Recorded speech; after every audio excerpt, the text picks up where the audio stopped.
Previously on dvtv Live. Both of these candidates scare me. How many people do you think will not vote? That the guy is sort of silly and like a reality TV star. Why do you want to let people hate America? Nothing. I can't trust anything that I hear. So basically, my whole family is voting for Trump. I think it'd be deeply sad if Donald Trump did win.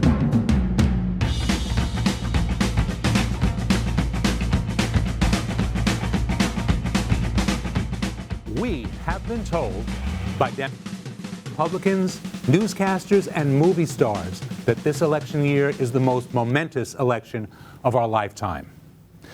The vote that you cast on November 8th will determine the direction of the nation for the rest of the 21st century. While this may be true, this election feels like a three-ring circus. This is because one candidate is a glitzy reality star who has sucked all the oxygen from the media. The other candidate, with tons of qualifications and the entire Democratic Party machine behind her, has been left gasping for media air. Serious, reasoned policy proposals are ignored because of the shiny object that makes so much noise. Although this election has been the news network's attention for over a year, voters are, in a word, fatigued and apathetic. That's two words. On Monday, the two candidates will face off in a one-on-one debate. But the debate will be watched as a sporting event or a wrestling match. Few people who tune in to watch this debate on Monday will be undecided. They will be rooting for their favorite to utter fatal zingers. They will be watching to hear their least favorite candidate mess up terribly. No matter how it goes, both sides will probably think they have somehow won. A significant number of young people are apparently supporting Libertarian Gary Johnson because, hey, he wants to legalize pot. Johnson also wants to eliminate the EPA. He does not seem concerned about global warming. And a significant number of young people could inadvertently put Trump in the Oval Office, much like Nader voters put Bush over the top in 2000. Although Hillary seems to be leading in most of the polls, there seems to be little enthusiasm for our Hillary victory. Imagine if she was running against a real, experienced politician. With 6 weeks to go to Election Day, we are told anything could happen.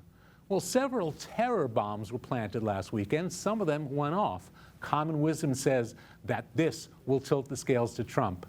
Well, it seems that we were lucky in both cases that the bomber wasn't that competent in building his devices. Right now, tonight, South Carolina is in a state of emergency over the latest in a seemingly endless stream of young black men shot by police. Of all the places for this to become an issue, the NFL will be front and center this weekend because many players will drop to one knee to remind us that 2 young black men were shot and killed by police this week. Even Trump seems of two minds about the shooting, stroking his alt-right friends and the police unions at the same time and questioning the actions of the police officer in Tulsa. This election is indeed a momentous occasion. It just seems like a circus.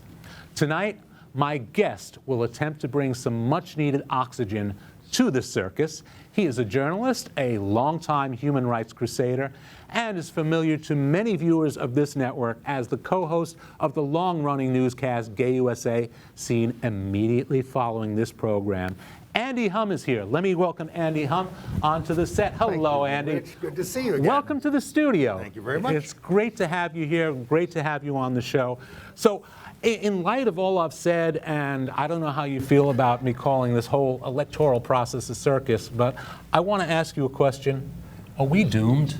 My favorite thing to write on posts when people post on Facebook is, these are end times. I mean, we could be on the verge of losing our democracy. We've already lost a lot of it, and that's because people are treating democracy like it's some sort of spectator sport. Yes. It doesn't work unless people are involved. And you know, you talk about the Democratic and Republican parties, but now people have drifted into a third Democrat, a third Republican, and a third consider themselves independent, but they're organized around nothing other than, I don't like either of the other parties. Right. The only way things work is if you coalesce into a group and work for social change, whether it's as a party or as a movement.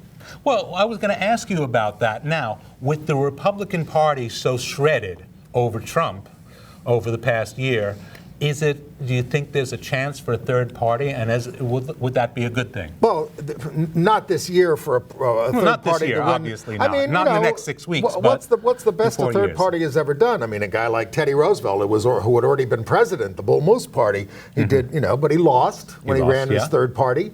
Right. But Perot was probably the last one. He was very rich, and he got 19% of the vote the first time. That's what helped elect Clinton, Bill Clinton, twice, because Perot was in the race, drawing votes away from the Republican Party, which had drifted too far to the right. Now, what about the notion that we had a Gary Johnson supporter call up last week, and I immediately called him traitor, because of the Nader thing. At this stage of the game, we're only a couple of weeks away from the verdict on America. I don't want to argue with anybody. I just look. I have decided myself. Right. Take it for what it's worth, and I'm not I am going to vote for Hillary Clinton to rebuke this fascist Trump. Right. Which we have, in other words, even though I'm pretty sure Hillary's going to win New York overwhelmingly, I think we need to run up the vote across the country to say no to this. And that doesn't, look, I can tell you all of her faults. Right. I am very familiar with them. Well, I'm going to ask you about them I have had in a little personal bit, fights with her over the years. Okay. Face to face. Right. But she is infinitely preferable to this crazy guy.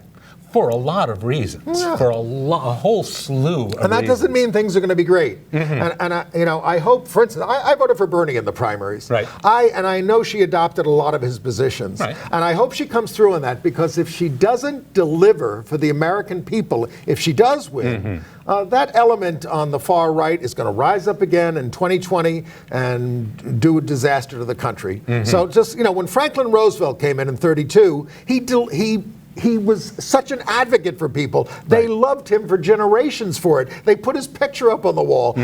Not everything got better, but they saw that he was fighting for them. He did deliver on Social Security and jobs programs and all these kinds of things. He did them. That is what Hillary has to do, or doom the Democratic Party for the future. Now, the debates are coming up Monday. How much of a difference do you think that'll make? Well, they say everybody in the world is going to watch it. Here's the thing. I think that the Trump voters cannot be argued with. I mean, I don't argue with them. Right. They are firm. No matter what he does, they will not be dissuaded. The crazier he is, the better, because they're voting for him to just screw. They want things blown up. Right. And I'll tell you, that's not I can't completely condemn that instinct, because of the way things are, that you just want to blow it up and start over again, even if it is with a crazy guy. So that's not going to change. The question is whether or not Hillary can make herself appealing enough to enough people to give herself an edge. Okay, so on that note, you were once a political advisor, a political consultant. Let's say you are advising Hillary for Monday's debate. What do you tell her? How do you go up against a cartoon character? She hasn't asked me. But I'm asking. I think well, first of all, don't take his bait, don't play his game. Play your game. But she has to find a way to project more authenticness. Now, look, no politician in history has really gone to the American people and just told the whole truth and been completely candid. Some of them sound candid. People think Trump is, he speaks his mind. Well, he speaks on every side of the issue if you really listen to him. I mean, we had Ed Koch as mayor here, who was famous for being candid, right? I mean, but come on, he was a guarded politician in many ways, and, nobody's completely honest. So, but you have to project. People have to get a sense that you're an authentic human being and that they can relate to you. Now, she hasn't been able to do that. Not well, no. Yeah. I mean, do you think a one-on-one setting, the debate is going to be? Well, you know, she's getting a little practice now because she goes to the back of the plane now on the campaign. And she wasn't giving press conferences. You can't hide from people. Right. You've got to engage. You got to face the, in parliamentary democracies, you got to stand up there every week and listen. And the opposition is going to come at you with everything they got. Question so at time, least she should, So she should meet with the press more. You talk to them more. Get used to it. And we should have that in our democracy anyway. I mean, Obama didn't do enough press conferences. Yeah, I mean, it's odd that with Trump, as I said, sucking all the oxygen, getting all the media attention, and it really is all the media attention. Yeah. You'd think she'd be more forthcoming, but she did make a press section on her plane. Well, I mean, Trump is being advised by a television director, Roger Ailes, who had to leave his network because of sexual harassment. You're a television director. What would you tell Hillary to do? I would tell her much of the same as you said. Do not take the low road. Stay high. Don't stoop down. I heard somebody, I'm not sure who it was, on one of the news networks today say, if Trump comes at you with some kind of an accusation, smile when you hit him back. Because there's plenty, I mean, if he even goes near the Clinton Foundation, the Clinton Foundation is made of angel hair compared to the Trump Foundation, which, 2 portraits now, it turns out he's bought. I mean, and paying off lawsuits and stuff, clearly illegal stuff. I have had the honor of hating Donald Trump for 30 years. Yes. When he first came on the scene, I said, this vulgarian who was destroying the city, and the way he was behaving with women and everything else. And as soon as he bought the Plaza Hotel, I used to like to take friends through there and just show them through the lobby because it was kind of a fun place. It was a public place in many ways. Actually, they stopped you doing that winter. I said, I'm never going in there as long as Trump owns it. That's a small thing, but I certainly wouldn't patronize any of his products or his golf courses. I mean, so much is named after him, including city property. Right. Yeah. It's out like that golf course, up there in the Bronx that he had something to do with. Yeah, and even the old Woolman rink, it doesn't say outside, but inside when you go, it's like Trump rink. Well, every time I go into the Metropolitan Museum of Art, David Koch, who is really the worst person in the world, who was buying our elections, he gave $65 million, so they named the plaza after him. I don't even want to walk across it anymore, and I won't give the Met any money. And by the way, when you go to the Metropolitan Museum of Art, you only have to give them a penny, and they have to let you in. They pay a nickel usually, but all right, a nickel. You're a big spender. Yes. But I mean, it's outrageous. David Koch took that money out of our pockets, and I'll tell you something that we've got to focus on, folks. Please. Because of all you talk about all the oxygen out of the air, the Kochs are now investing in the close Senate races across the country. We thought the Democrats had a huge advantage in taking back the Senate. Now they're seen as not having an advantage for that because the Kochs are spending heavily in those swing states. And if the Democrats don't get the Senate, then Hillary's in trouble. Even if Hillary wins, she can't get her program through. Right. I mean, we still have a system under which if you have 40 Democrats, they can filibuster and they can stop things, but it's going to be gridlock for another 4 years. What has always driven me crazy is the notion that, oh, well, this person is a good business person, therefore they will be a good elected official. They'll be a good mayor or governor or president. Well, like Mike Bloomberg, I mean, a lot of people think, oh, well, things were great under Bloomberg. He just gave the city to the rich, his rich friends, and he spent, we did not really fare well. Average people did not really fare well in New York under him. Right, and there's a city bike thing on every damn block. Right. I mean, I don't know what kind of a kickback he's getting from city. He's probably on the board of directors forever, or one of his offspring is. Well, we used to work for a political consultant, a guy named Bill Lynch, who was deputy mayor under David Dinkins. And, he used to say, nobody thinks they can do brain surgery tomorrow, right? Unless they are a brain surgeon. Yeah. He says, but everybody thinks they can be a politician. And that's what Trump is doing. And, believe me, it takes skills to govern, and it takes skills to move through the system. And that's one of the reasons things aren't getting done anymore. But it depends on the folks out there to coalesce behind people and we can't be armchairs, people on this. We have to get involved. Right. We will be taking your phone calls any minute now. Can we put the numbers on the screen? The number is 212-757-32 1393. We're talking to Andy Humm tonight. My name is Richard Speziali. I didn't mention that. And we're on the 22nd of September, 2016. Actually, if we can get that clip queued up, I did want to ask you, we had a guest last week, Channing Tyner, and she made a rather interesting comment about the election. I think that, you know, white guys like us sometimes assume that anybody of color, anybody who's an immigrant, is going to be automatically against Trump. And she put an interesting twist on that. So if we can show that clip, please. Trump is an obvious racist, and I feel a little bit more comfortable with that than Hillary's subvert. I'm pretending to be your friend racism. Okay. So I don't know. I think there's a comfort to that, and then you know what you're dealing with. It's like Obama these last 8 years, being the peace president, but having 7 wars on his hands. Yes. You know, there's something that's more direct and that lets you really rally your troops together and fight against something that's overt and that's in your face, as opposed to someone like a Hillary or like a Bill, who's going to pretend to like cozy up to black people for their whole life, but then does the most racist policies to destroy black families in this country. I can't remember if it was Bush, but there was a notion that a previous president or candidate for president, well, we should put this person in and get everybody pissed off, and then Yes, then Ronald, we can change Ronald things. Reagan.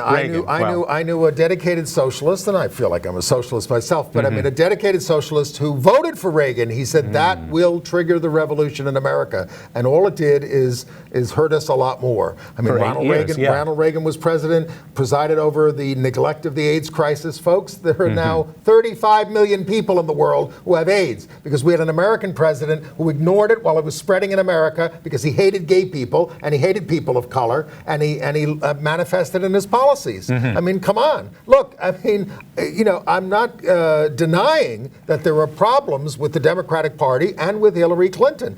But when you make a comparison, you say, if you really want to say, well, I just really have the more overt racists because then we can fight him. Well, you know, I mean, look, I want a politician in there who is responsive to people when we protest, you know, who will change. I mean, that was a problem with Bloomberg and Giuliani, that you could protest, but they didn't care, you know, because they had contempt for you. Whereas when we get a Democratic politician in there, generally, they have to respond to people sometimes. I mean, I just came tonight from the Democratic convention to elect, you know, judicial nominees, nominate them. It was a people's movement that put the first Asian American judge, who had been rebuked by an independent panel, onto the ballot because they said, that's ridiculous what the panel said about her, the independent panel. She's a distinguished judge. She's a great judge. She's on the side of tenants, the powerless, gay people, you know, women, people of color, and they put her on the ballot unanimously. The delegates, not the party power structure. Right.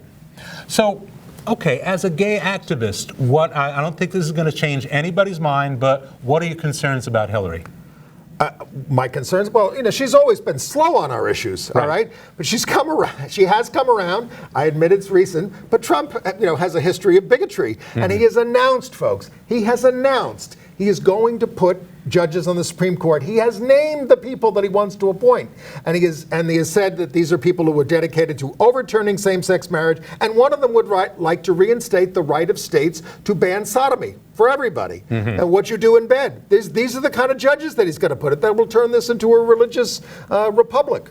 Okay, but I did ask you about Hillary. Oh, well, what the problem? Well, I said the problem with Hillary is that she's been slow. Okay. You know, that she's been cautious, and she was the senator from New York, and she should have been for same-sex marriage all the way along. She didn't come out for it until 2013 when she left the State Department. I mean, that's bad. I mean, she gave some decent speeches over the years, and you know, as Secretary of State on world affairs, on gays and things like that. I'm not, you know, going to say she hasn't done anything. But and now she's on board with the Equality Act. We don't have a federal gay rights law in this country, you know, and everything else that people are asking for. You know, she says she's for them. Now we got to get them happen, and that's not going to happen if we don't work together and make it happen.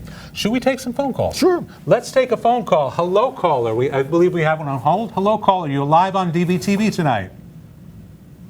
Me? Yes, you are. Hi there. Good afternoon. Good evening. Good evening. Nat Wood. I turned in and I saw my favorite, How you doing, Nat? favorite producers in the whole world, and Richard Speziali. Andy, you're on fire tonight. I'm not going to hold you up long, but there's two things I want to say. Please. Trump in and of itself is not the scariest thing to me. The scariest thing to me is those people who support Donald Trump. And it would be interesting to find out just how many bigoted Americans or ignorant Americans there are going forward in this country. Secondly, the thing with Hillary, as a black person, I have a lot of problems with Hillary. But again, I'm not quite sure what the majority of Donald Trump supporters have against Hillary Clinton. That is an enigma to me. Maybe you two can explain to me why so many poor white people who, straight white people who Hillary has actually done nothing to, are so angry with her. But I'll listen to you guys, and you give me some insight as to what you think. I'm sick of listening to what I think. Okay, thank you so much for calling. Numbers are 212-757-1393. About that notion, why? I have a theory on that. I think they're just not informed, and a lot of people can't be bothered. They say nobody pays attention to the election until after Labor Day, and everybody was sick of the election before Labor Day. So the campaigns are too long. Yes. I don't know. I don't know how we're going to ever reform the system in this country. To get a sane system, and it pushes everything else off the news so that we don't get to discuss these issues. Right. I mean, it took a riot in Charlotte to replace something as the top news story from the election. But we need to be discussing all the races, all the down ballot races, all those things. But I certainly don't disagree with what you said, and we are going to find out on Election Day, how large the racist vote is in New York. Yes. And America, and it's scary. It's just scary. Now, speaking of down ballot, what races are interesting locally that we haven't heard about anything at all? I mean, there's upstate, the woman who ran for governor in the primary against Andrew Cuomo, Zephyr Teachout, is running for Congress upstate. Getting people like that into office, like an Elizabeth Warren, who really makes a stink, as she did this week with the head of Wells Fargo. We don't have enough of those people. I mean, did you know we even have a Senate race in New York? Chuck Schumer has an opponent, or some nominal Republican opponent. That's the other thing we don't have. Yeah. We don't really have competition in our elections. Everybody just gets scared away. And in this case, in this state, pretty much the Republican Party has been scared away. But that's, I mean, in some ways, that's not good for the country because you don't have any, competition. Right. Any back and forth. What about the whole electoral college system of voting? Well, I mean, that is the system that was adopted, and it's going to, the only way to get rid of it, and there is not a proposal, but there's something working its way through the country to change that. Right. It's called Fair Vote, the Fair Vote Project. Right. It's a way to get the president elected by the national vote. The states agree, I will give my electors from California to the winner of the popular vote nationally.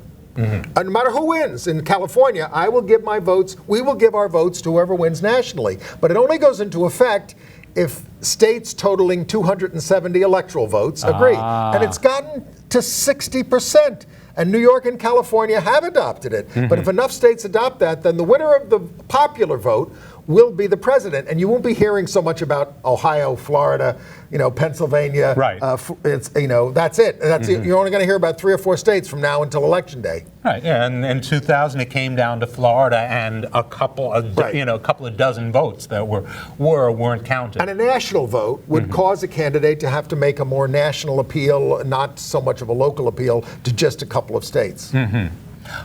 We are taking your phone calls. Just got a few minutes left at 212-757-1393 if you'd like to speak to Andy Humm or myself.